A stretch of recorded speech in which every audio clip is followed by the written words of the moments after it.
You spoke about having been in Ireland and then how you got into the House, the State House, and then the State Senate. After serving one term each in both the House and the Senate, Right.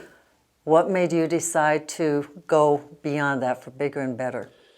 Well, first of all, when I was in the Senate at the end of my four-year term there in 1974, I ran for Congress to succeed Charles Chamberlain, who was a longtime Republican member of Congress from mid-Michigan. There was a primary, 3 candidates on the Republican side. On the Democratic side, there was a candidate named Bob Carr, M. Robert Carr. And by the way, he's my Facebook friend today, and we exchange notes all the time and everything else. I never got to face Bob Carr in the general election because in the primary, I got upset, and I think that's probably the best word for it, by none other than Clifford Taylor, whose campaign was run by Spencer Abraham. And they were very conservative.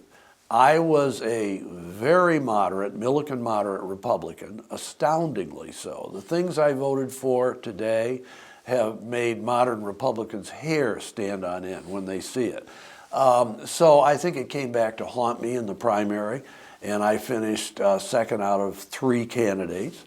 And so that was the end. I'd given up my Senate seat. So the Ford administration, and Jerry Ford by that time was president. Richard Nixon had just resigned in August of 1974. I lost the primary about that time. And later in the year, the Ford administration appointed me to go to the old Department of Health, Education, and Welfare in Washington. So we moved kit and caboodle all the way to Washington. Lived in Old Town Alexandria for 2 years. I became Deputy Assistant Secretary of HEW while I was there in the Ford administration. I think I'm the last remaining person in Michigan alive who served in the Ford administration. Spencer Johnson, who used to be the head of the Michigan Health and Hospital Association, just died about 2 weeks ago. He was the last before me. So I'm the only one left. And then, of course, in November of 1976, Jerry Ford lost to Jimmy Carter. So then what? I had to leave. But anyway, that's how I got to Washington. You mentioned that you were a moderate Republican back in the 70s, and we're filming in 2019. There's hardly any moderate Republicans left. Take us back to that time and what being a moderate Republican meant and kind of the evaporation and the extinction of that brand of Republican. I got to tell you, Kyle, moderate Republicans today are chicken feed compared to the kind of moderates we were back in the day. In fact, there were people called liberal Republicans, like John V. Lindsay, the mayor of New York, former congressman. There were U.S. senators like Jacob Javits of New York, Tom Kuechel in California, U.S. senator, Clifford Case in New Jersey. Nelson Rockefeller was viewed as, a liberal Republican, okay? So, I mean, when I was in the Michigan legislature, now get this, kind of, fasten your seatbelt. I mean, I was pro-choice on abortion, okay? I voted for a huge hike in the state income tax from 2.6 to 3.9%. Okay, that's the level that everybody talks about going back to now as a nice, sane level, 3.9. Heck, we hiked it, from 2.6, which was the original level. I voted for, no-fault auto insurance, no-fault divorce. I got a perfect voting record, 100% from an environmental group.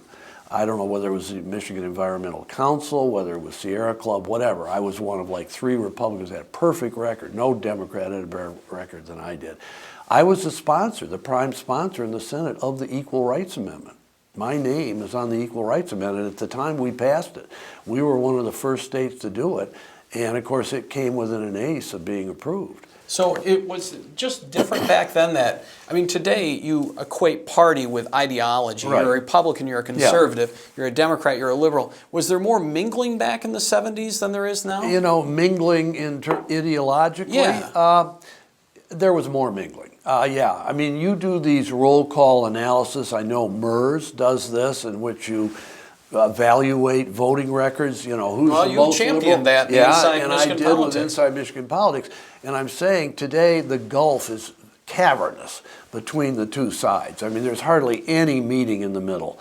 I'm just saying, at the time, you could be more moderate or liberal as a Republican and still be considered a Republican.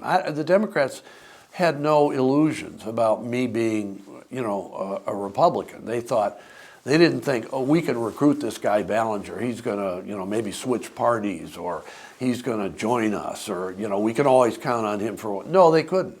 I had Democrats say to me, you know, you're the worst kind of Republican because you don't vote like, you know, the extreme right-wing Republicans do, and yet you're very partisan.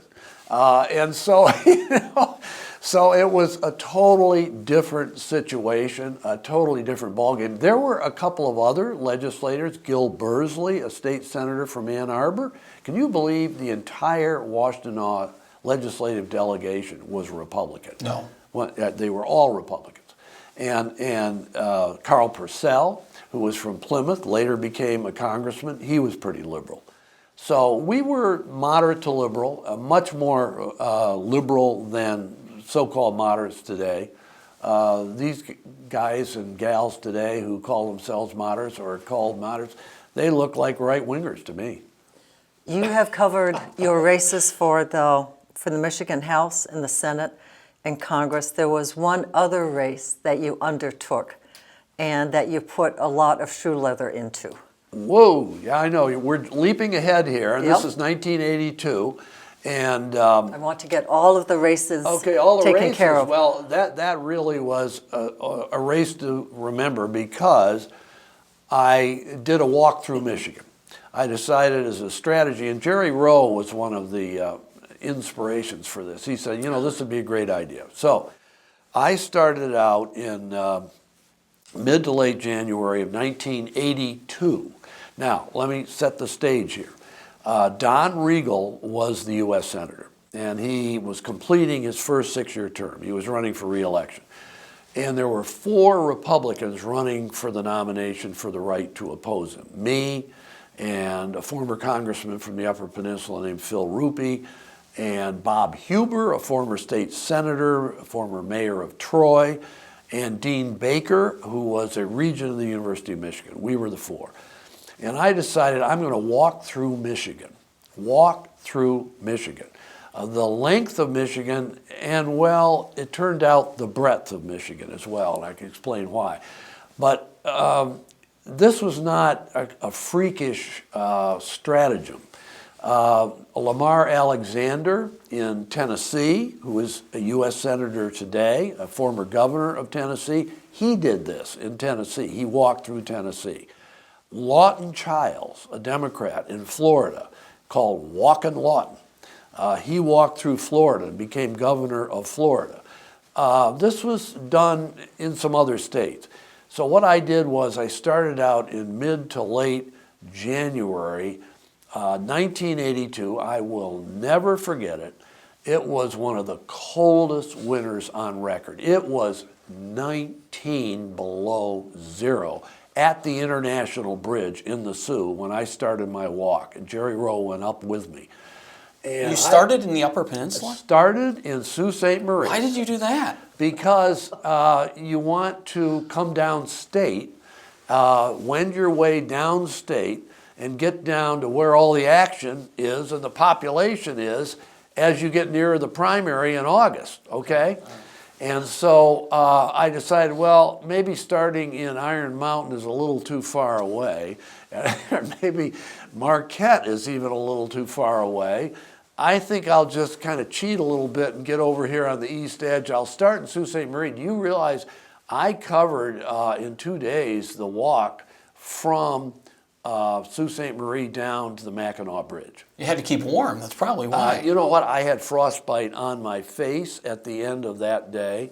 I mean, it was really bad. When I got to the Mackinac Bridge, we were staying with Walt and Sally North. Walt was the executive director of the Mackinac Bridge Authority at the time. He was later a state senator. And they had a beautiful home overlooking the straits from the Upper Peninsula. And Walt reminded me, he said, you know, Bill, you're not going to be able to walk across the Mackinac Bridge. Nobody walks across the Mackinac Bridge except on one day of the year, and you know when it is, the Labor Day walk. Well, obviously this wasn't Labor Day, but he said, I got an idea. Why don't you walk over to Mackinac Island on the ice bridge? Because you got to remember, this was one of the most frigid winters in Michigan history. I mean, it was 19 below zero at the Sioux, and it was still 19 below zero when I got to the Mackinac Bridge. So there was an ice bridge. The entire straits was absolutely like yards deep in an ice cap. And so my motor bus driver and I set out from the southern shore of the Upper Peninsula, and we walked toward Mackinac Island. Now, we could have been blown off course by a blizzard to Marquette Island or Les Chenaux, but the Yoopers had made a trail of tiny Christmas trees all the way from the UP to the island, and we followed that. I'll never forget, it was a cloudy, windy day, very gloomy. We were all alone, had no guide, but we did have the trees. And what we did was the ice was very clear on top. There wasn't snow. It had blown off to a great extent. And we made like seals. And we literally were barking, and we would try to run. It was slippery, but we would belly flop, and we would coast 30 to 40 feet. I mean, it was like unbelievable. And we just had fun. And I remember lying on my tummy, peering down into the dark ice, and seeing cracks and fissures as far as the eye could see, kind of like Jules Verne, 20,000 leagues beneath the sea. And there was no chance the ice was going to break. I mean, it was rock thick. So it took us about an hour and a half, as I remember, to get to the island. It was about 3 to 4 miles. We got there, and the entire island was socked in. I mean, it was blanketed with snow, and it was deadly calm, a ghostly silence over everything. No sign of human habitation.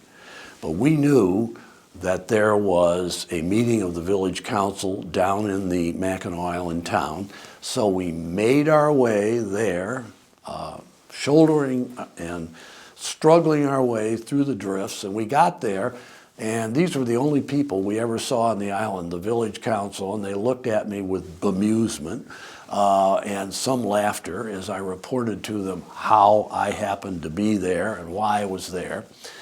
And a sheriff's deputy, Mackinac County sheriff's deputy, was there, and he said, you know what, if you want a ride on my snowmobile, I'll take you to the mainland, the Lower Peninsula, if you want to. Well, we took him up on it, and that was a thrill. That was a lot of fun, but we got worrying, you know what, maybe this violates the integrity of our walk, because the whole idea was this was going to be an unbroken walk from the International Bridge at the Sioux all the way to the Detroit River, even though it was interrupted in time by my having to leave periodically and go downstate. We always came back to exactly the spot we had left and picked up. But we remembered, okay, we've already walked from the UP to the island. It's about 3 or 4 miles, about as long, maybe a little longer than the Mackinac Bridge. So in fact, we have covered it. We got it covered even if we get a little freebie ride here to the Lower Peninsula to Mackinac City, which is what we did. And then I must say, we never faced a challenge like that again in the over 1,000 miles southward that I went over the next half year.